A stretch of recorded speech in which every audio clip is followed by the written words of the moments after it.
Israeli বাহিনী যদি নির্বিচার বোমা হামলা বন্ধ করেও দেয়, এরপরও ফিলিস্তিনের গাজায় প্রাণহানি বাড়তির দিকে থাকতে পারে এমনটা আশঙ্কা করছেন গবেষকরা। বিশ্বখ্যাত জনস্বাস্থ্য ও চিকিৎসা সাময়িকী ল্যান্সেটে প্রকাশিত একটি চিঠিতে এমন আশঙ্কার কথা উঠে এসেছে।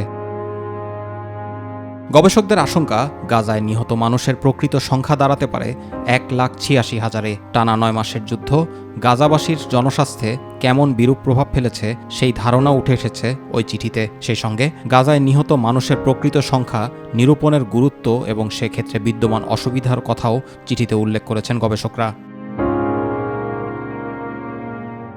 এদিকে ফিলিস্তিনের গাজা নগরীর শিল্পাঞ্চল মাটির সঙ্গে মিশিয়ে দিয়েছে ইসরায়েল। পুরো অঞ্চলের অলিগলি ও বিধ্বস্ত ভবনের নিচে পাওয়া যাচ্ছে একের পর এক লাশ। কোনো লাশ ইট পাথরের ধ্বংসস্তূপের এতটা নিচে পড়েছে যে উদ্ধারকর্মীরা হয়তো কখনোই সেখানে পৌঁছতে পারবেন না। ভবিষ্যতে কোনোদিন যুদ্ধ শেষ হলে কেউ হয়তো আসবেন ও সেই সব লাশের যথাযথ সৎকার করবেন।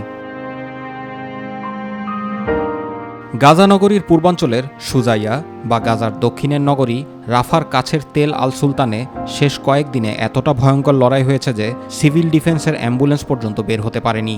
অপরদিকে গাজার সিভিল ডিফেন্স কর্মীরা এক মুহূর্তের জন্য চোখ বন্ধ করে খানিকটা বিশ্রাম নেওয়ার সুযোগ পাচ্ছেন না।